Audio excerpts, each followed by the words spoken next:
see if I can present this. Okay, so what's going on in my universe? Oh, lots of exciting things. I received a very good question about value accrual to a Vox. How is this new universe going to work? Why don't you maximize short-term gains by, enforcing this, that, and the other? And so here's the question from Miles, very, very nice fellow, very, very insightful, very thoughtful person. And he says, I love Avax. I think the tech is awesome, but he has a real concern. Crabada currently accounts for 64% of Avax weekly transactions. Very true. Next month, it's getting its own subnet titled Swimmer Network. Yes, I cannot wait. I hadn't realized that it had ballooned up to 64% of Avax weekly transactions. Usually, yeah, it used to be 25%, was tending towards 50% when I last checked. It consumes a lot of gas and it burns a lot of Avax.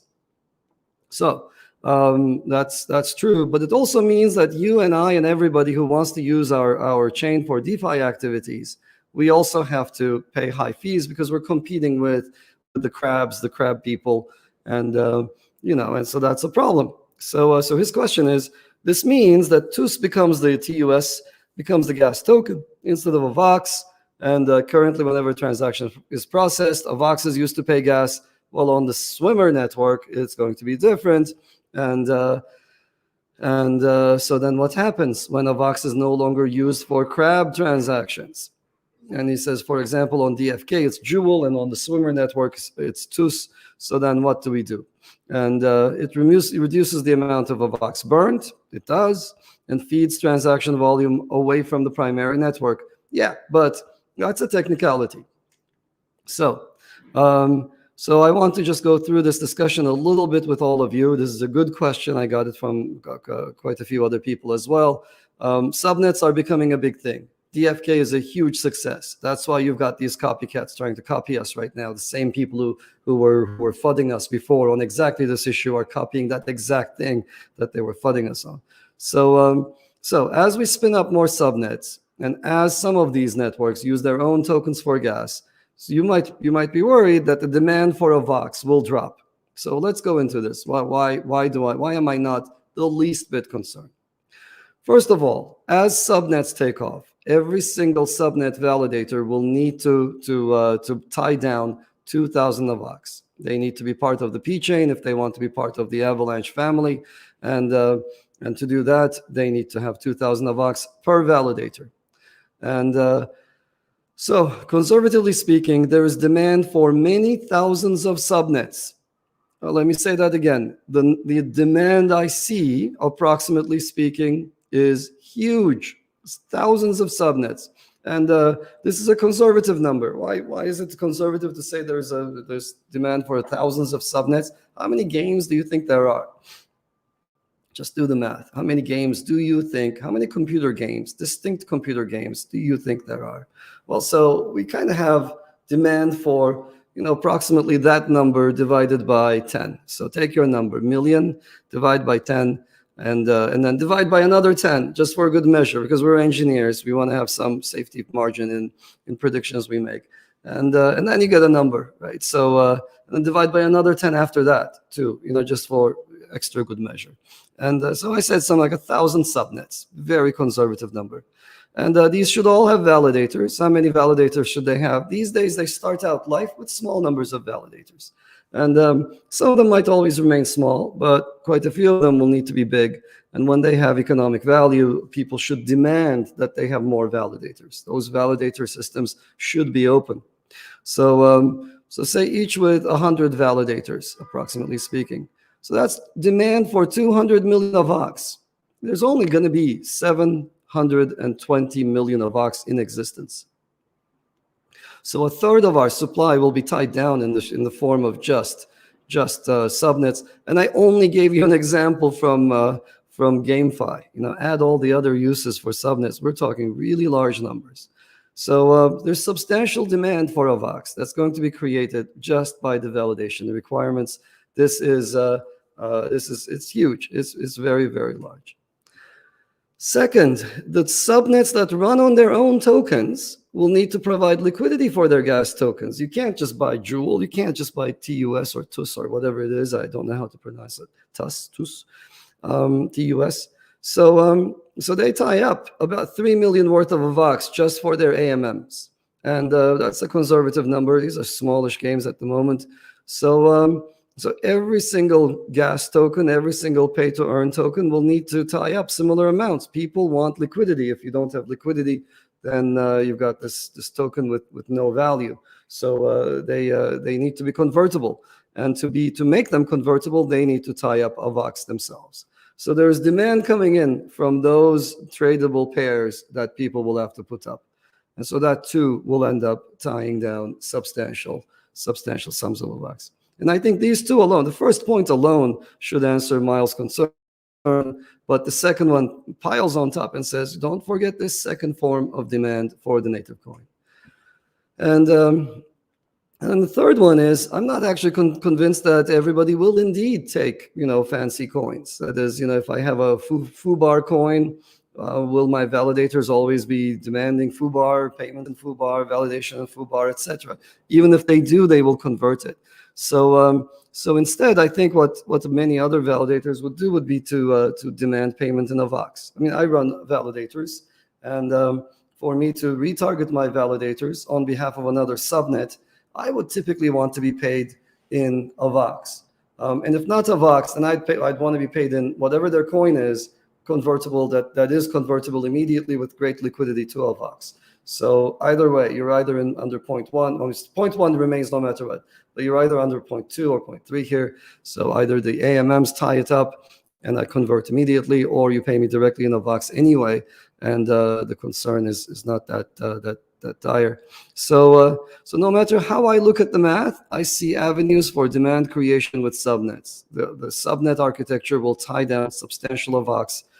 It's designed to, it's structured to, and we don't need to nickel and dime people to death. So that's something that always got to me. It's hyper-capitalization. Something that people do in business schools in the US is they teach you how to nickel and dime your users, how to extract the last juice of value. And that is not what we should be doing in a nascent space where the business models haven't been established yet. There is going to be a business model around validation. There is going to be a rich ecosystem around validators.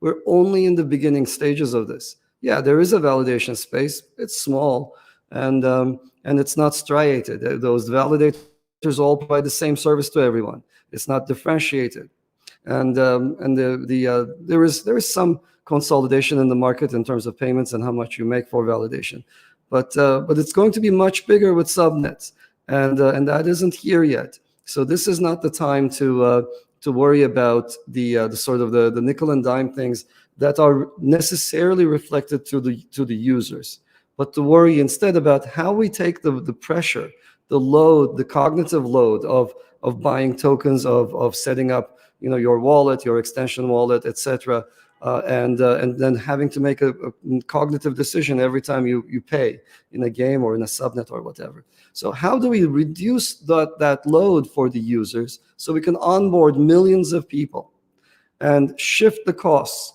or shift the demand to the back end? So that's our big strategy. The strategy ought to be that we charge on the way back, on the back end, to the more sophisticated players in the ecosystem, and try to keep as many people coming into blockchains as possible.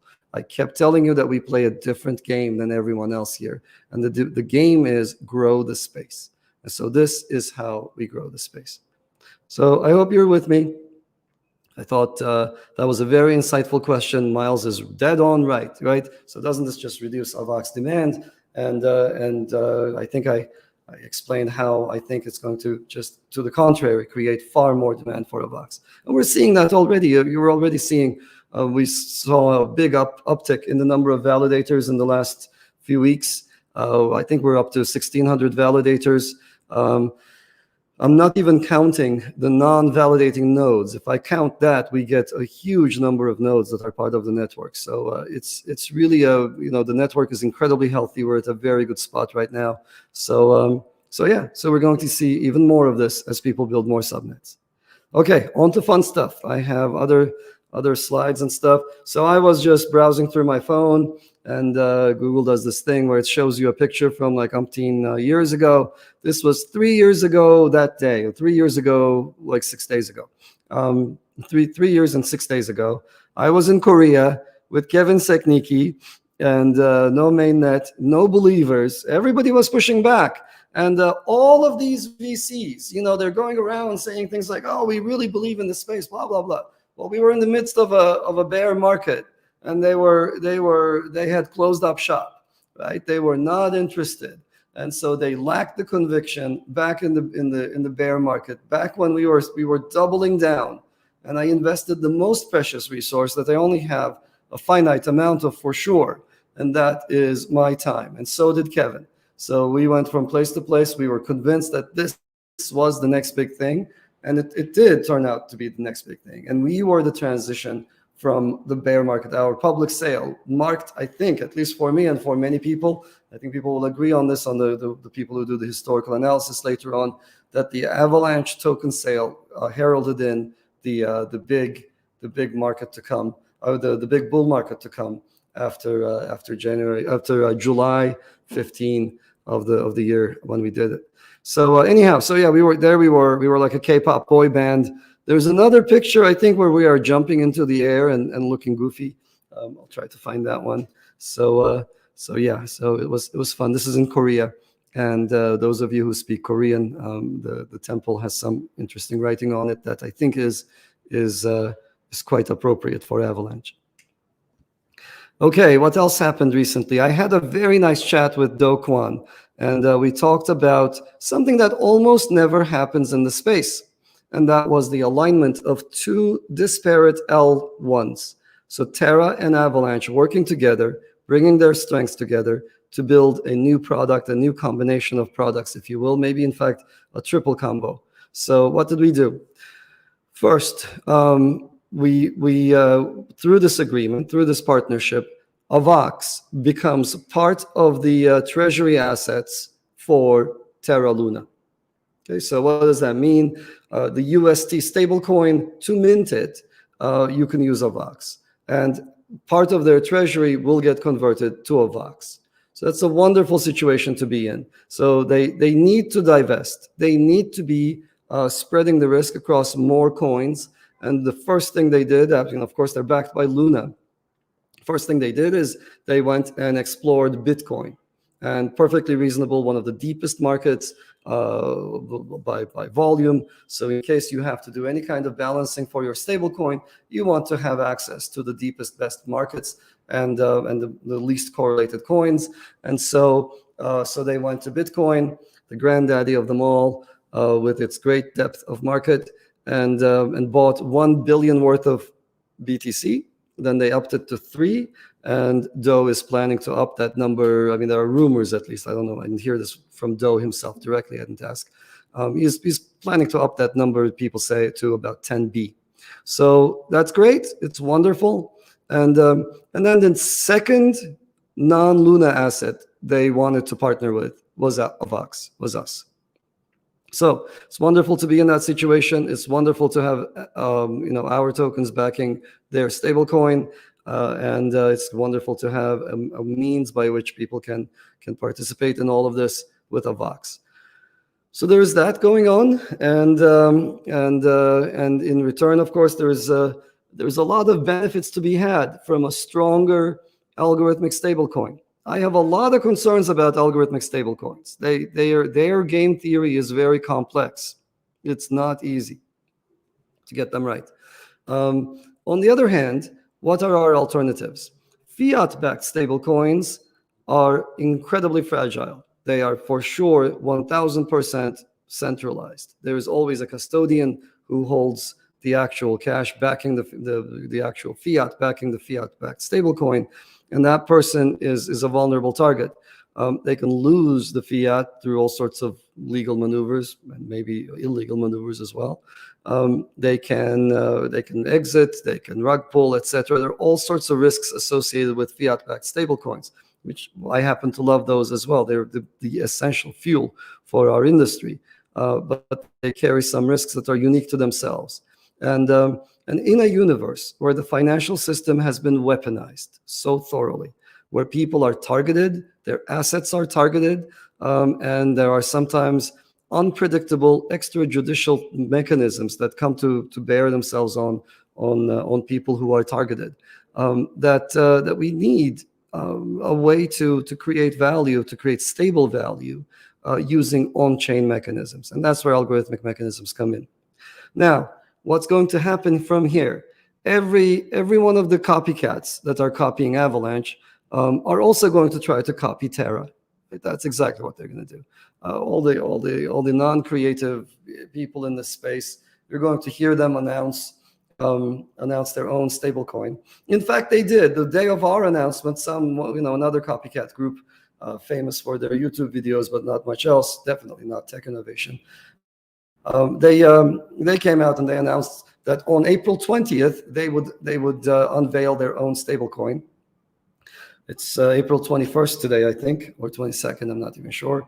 But whatever day it is today, it's after April 20th, and there is nothing in sight. Even their announcement failed. We knew that they would fail, and I didn't expect them to fail this early. So that's a must. Good going, guys.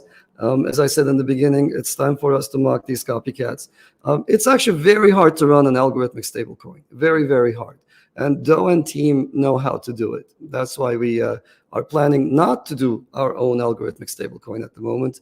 We'd much rather work with the pros in this world rather than try to roll our own. And that's exactly what we did in this case, found the best issuer of algorithmic stablecoins with the best backend processes, with the best policies in mind, and with a firm direction. So, and division of liquidity in this space, in this area, is not a good thing. So I would much rather have the whole industry piggyback onto the same thing and make that big, rather than divide ourselves, have every idiotic copycat come up with their own stablecoin, algo stablecoin, and then try to make all of those things a thing. And it's just, that's not a good universe. It's just very complicated. So UST Luna it is. I'm really thrilled about this partnership, and I think you should be thrilled that you're part of a system where some of the people who are participating in that same system are aligning their interests with other people and doing it in a professional, reasonable manner. So anyhow, so here we are. I'm thrilled about this, and I hope you are too. Let's talk a little bit about growth. What's happening to Avalanche? What's happening to adoption? Our daily active addressees are incredibly high. It's hockey stick growth. So we went from, I don't know what it was, Q2 about a year ago, we were, whatever it was, are these thousands? Yeah. So daily actives were in the 3,500 range. The C chain was just getting started, went up threefold. We were thrilled then to 10,000. And then it went up meteorically to about 69,000. Then 92,000 these days. This thing exceeds even larger numbers on certain days when there's market activity. In the crab market, where things are sideways, people tend not to use DeFi all that much. So it depends. They don't necessarily need all the contract support and so on. So it depends. And then average daily transactions, we're essentially pushing on 1,860,000 right now. So you can see the trend here. It's growing. And this is a great situation to be in.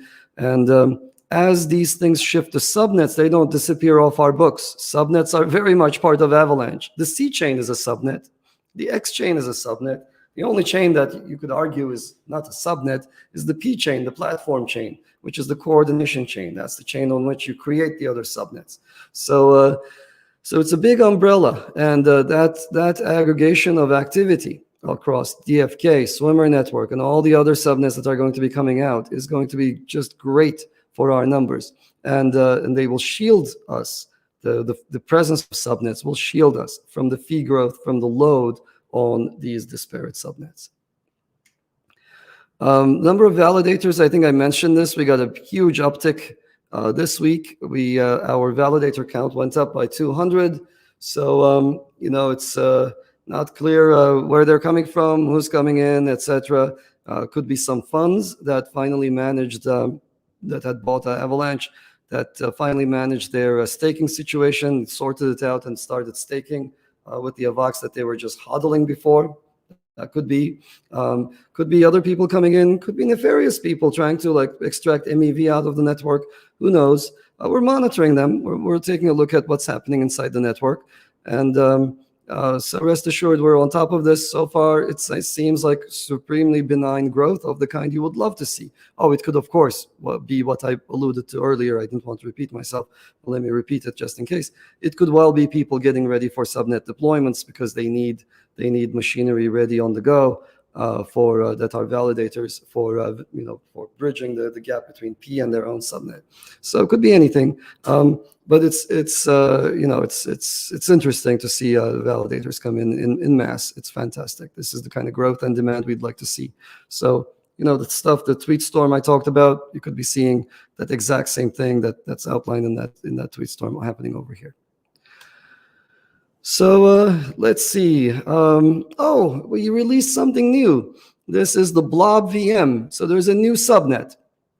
Again, so this came about. This was so much fun. So we were in Barcelona, and if you weren't there, you should have FOMO beyond belief.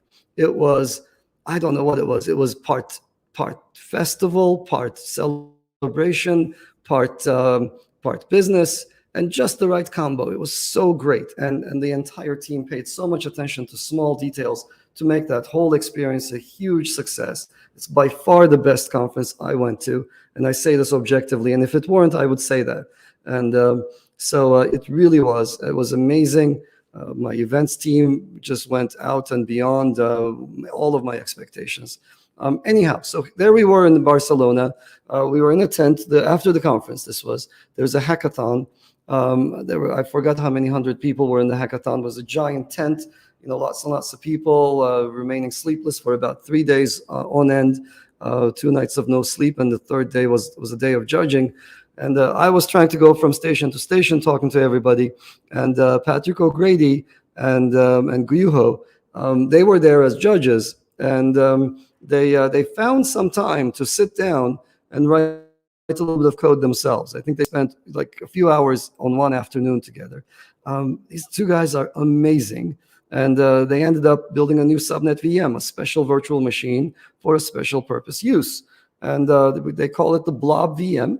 It's a content addressable network. Those of you who are academic can look up the entire field. So here's the idea behind the content addressable network. The networks that you and I are used to, the traditional hardware networks, the telephony network, these are endpoint addressable networks. When I go to a website, I mention where I want to go by mentioning its IP address. I say, hey, I do a lookup. I look up Facebook. I get an IP address. Then I go to the Facebook IP address. I don't know why I'm giving you guys a Facebook example. I almost never use Facebook. But anyway, you get the idea.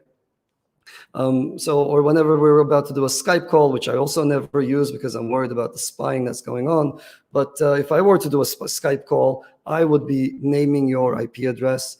Let's see, what are the other examples? Yeah, whatever, anytime you do anything, right? So I send email, so my machine will connect to Gmail and send something that connection to Gmail goes by IP address. So in almost on all of the cases, or when I call you on the phone, I name you by mentioning the telephone number that your phone knows how to look up, how to answer. So all of these networks are endpoint addressable. The addressing is happening by the identifier of the endpoints. But a bunch of years ago, I think probably about 15, 20 years ago, people came up with this idea that, hey, in many cases, you don't care who you get some content from.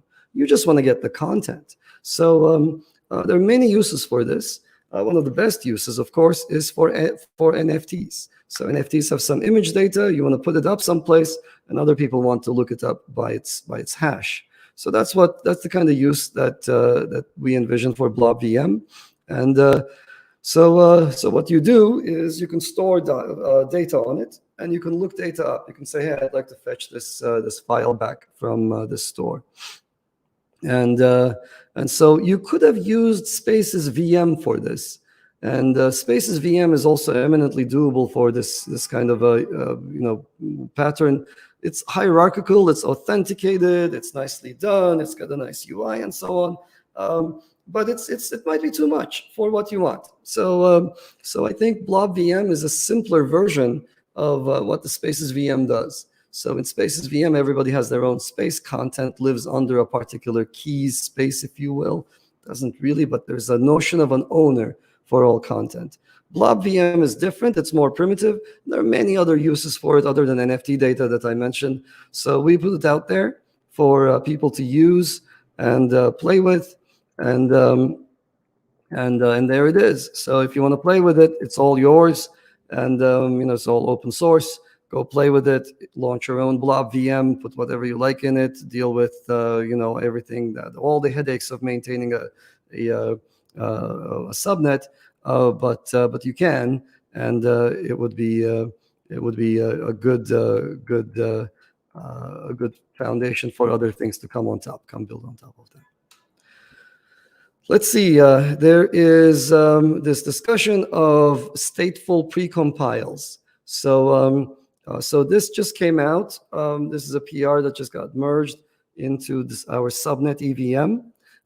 If you wanted to have your own blockchain where only certain people were allowed to enter, were allowed to transact, well, there's an easy way to do this, and you can do this with stateful precompiles. So just today we released some software that allows you to do exactly that, which is a limited use blockchain. There are many uses of this. So all of the enterprises I've spoken, not all, but quite a few of the enterprises I've spoken to have valuable things that they want to put on the blockchain, but they want to restrict everybody from touching it. They have some notion of who can touch what, who can be part of their blockchain, typically enforced on them by their legal department, and enforced on the legal department by typically laws in whatever jurisdiction they operate. So these are inescapable requirements. Avalanche is here to support those kinds of use cases, and a very easy way to do this is with a stateful precompile, and so that's doable. Oh yeah, this is kind of interesting. A lot of people think that Avalanche is just the C chain. Those people are clueless. I don't know what to do about them. What do you do about clueless people? You just kind of like look out into the distance and just say, okay, whatever. You all know that we already started out life on day zero with 3 different chains, the P, the X, and the C chains. The C chain is the contract chain. It's just for smart contracts. But there are going to be many other subnets and chains, I promise to you, and that's being delivered upon. And so yeah, there's going to be a hell of a lot of subnets. There might well be subnets that you and I never get to see, that they never have a public UI, but some people use them. They're limited to those people, and that's fantastic. That's exactly how you want the network to grow. There are portions of the internet that we don't know about that are very rich and extensive, and they use their own addressing. You never even see. You and I never route a packet to or fro those locations, and it's kind of like one of these things. What is this? An iceberg. It's like an iceberg with a giant thing at the bottom. Of course, everybody should know an iceberg would not look like this. There was something going around the internet just last week on the same issue. If you had an iceberg with a huge bottom, it would tend to go sideways. But so this is not technically accurate, and it's bugging me. It's triggering the autistic scientist in me that I'm showing you a picture that's incorrect. But anyway, you get the point. Subnets are big, and the C chain is just a visible portion of them. Let's see. Oh, right. So this is just some, I don't know who this is, but so it's not even about us. It's they're saying, hey, FTX official, this is the best crypto exchange in the US by far. I don't know that. Sam's great. FTX is great. So I don't have an account there, but whatever. So I've seen other people use it. Looks great to me. But this person, they withdrew USDC from Stargate on Avax. That's good. Stargate is one of the many bridges to Avalanche. They withdrew USDC, sent it to FTX, and wired to his bank for free to pay taxes. Whole process took 5 minutes and $1 in Avax gas fees. to move an amount of money that most banks would not easily allow. I don't know how much he moved, but if his bank is anything like my bank, every time you try to do something, they say no. They send you a stupid text message that arrives way too late, and they stop you. Half the time I do something reasonable, they try to stop me. I travel a lot, and they stop me from using my own money when I travel. It's annoying as heck. And I am 1000% sure that all of those things that they justify in the name of security, they do that. If I were to lose money or if I were to lose my card number and somebody were to spend it, etc., I am 1000% sure that they would find a way to get out of their responsibilities, that they would still charge me. They would find a way to charge me for the security breaches that happen anyway. So I don't understand what they're doing. It's a crazy world out there.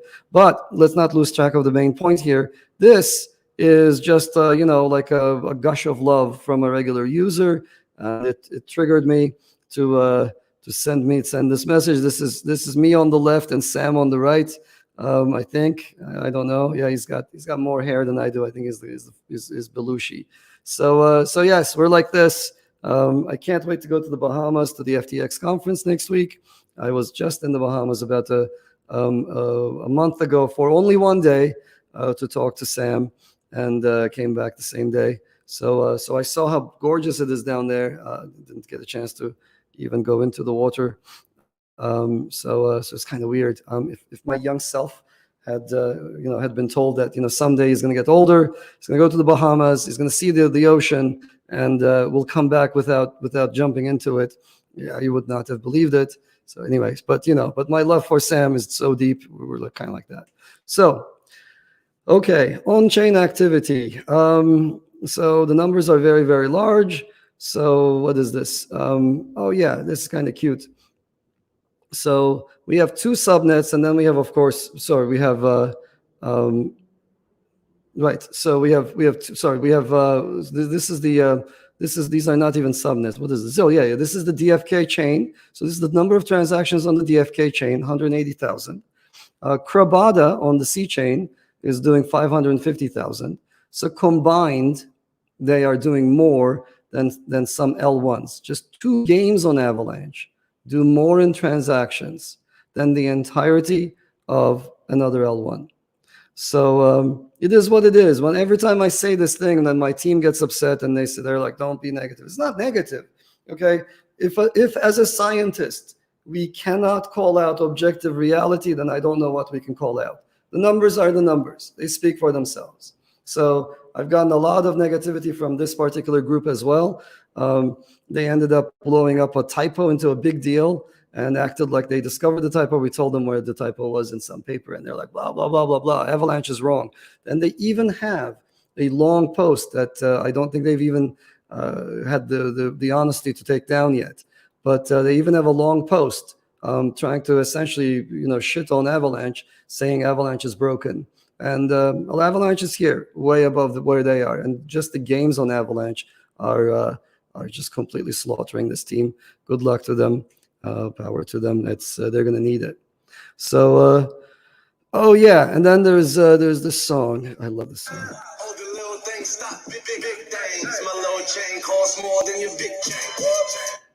That's the part. So his little chain costs more than or does more than the other person's big chain. So French Montana, this is clearly shot in Brooklyn and shot in New York City. Shout out to all these friends over in Silicon Valley. Good luck with all the YouTubing and whatnot. And I understand that you have your captive YouTube audience in the Valley. The techies there like that kind of stuff.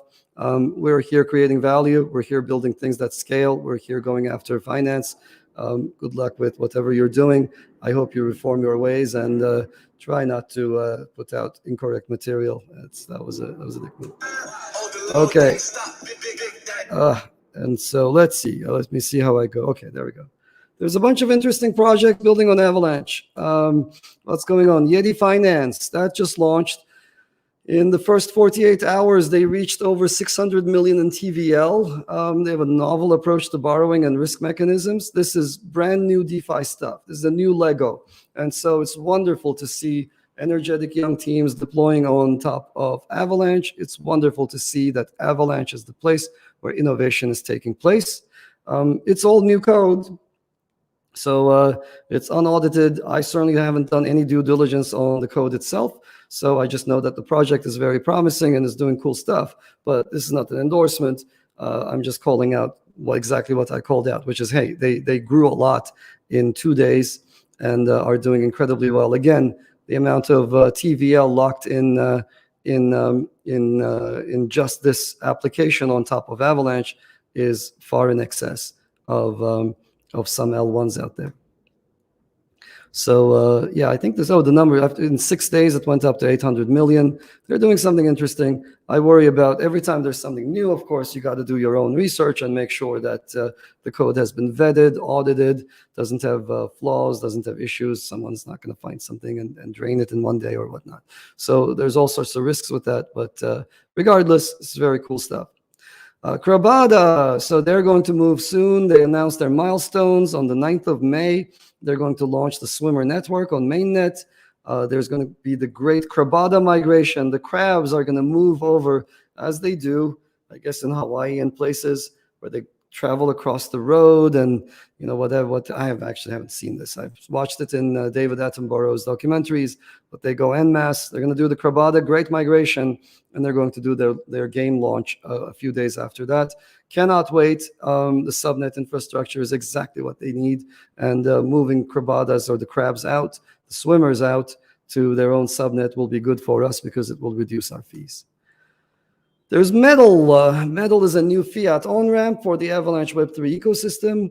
And so if you're a Web3 application and you want to take on fiat, then you can use their contracts and their JS libraries to easily integrate. So suppose you want to do some Web3-like thing, and you don't want to be running your backend servers, but you do want to process credit cards. You want fiat on-ramp. Well, then this is a way to do it. Again, do your own research. You know, it's not my code. It's not my system. It's just these are third parties.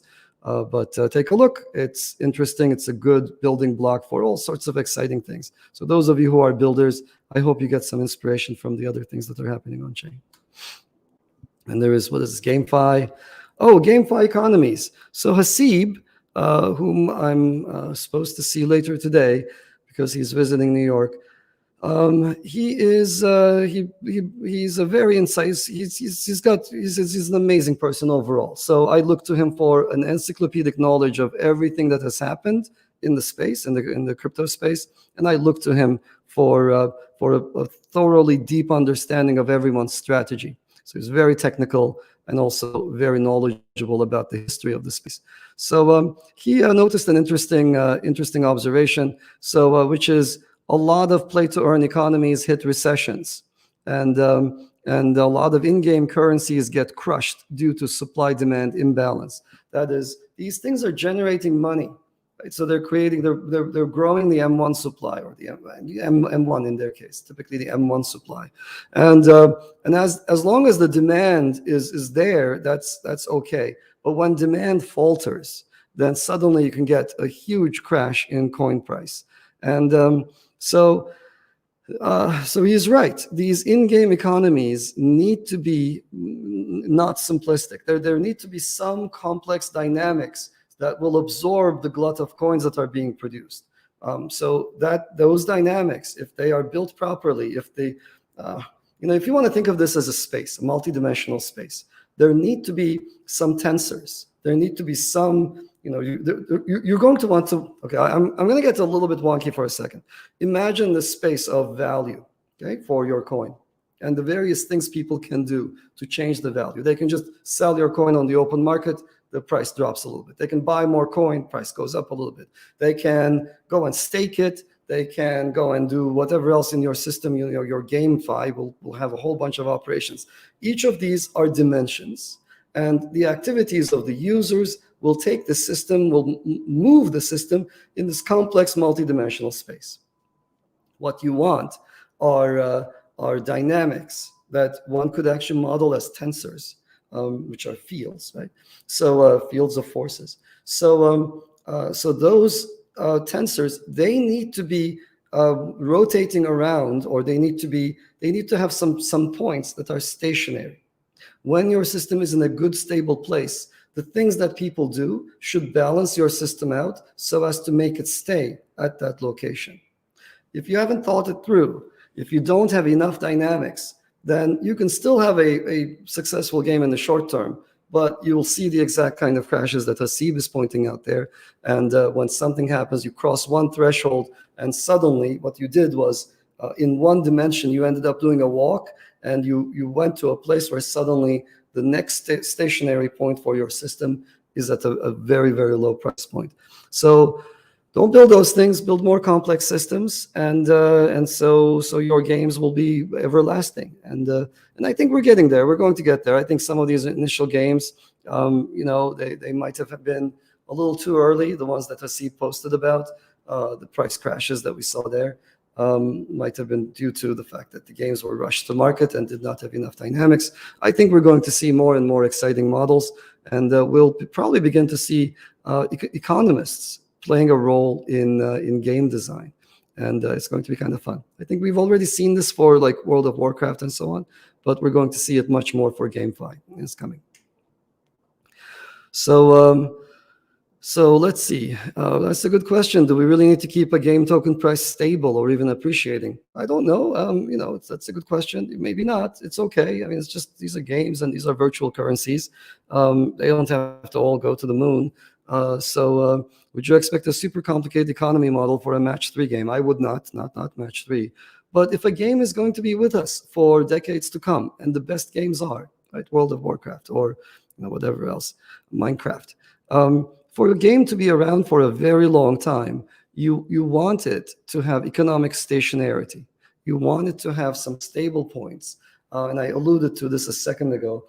There have to be economic forces that tend to balance each other out so as to keep the float of coins at a constant value. So when the float grows, you should need to have things that will absorb it.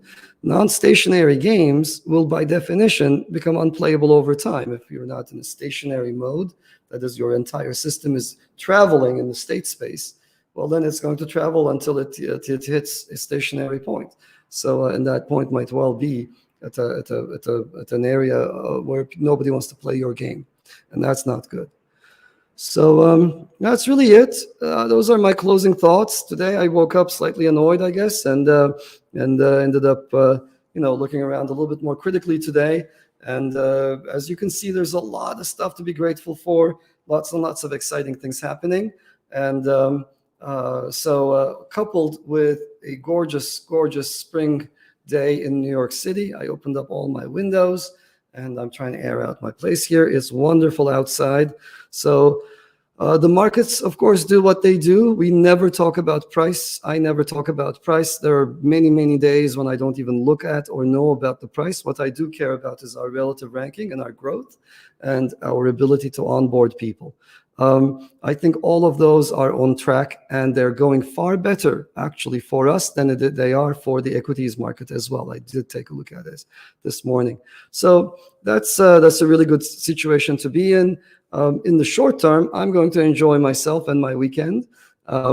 It's beautiful out. I hope it's beautiful where you are as well. And I hope you have a wonderful weekend.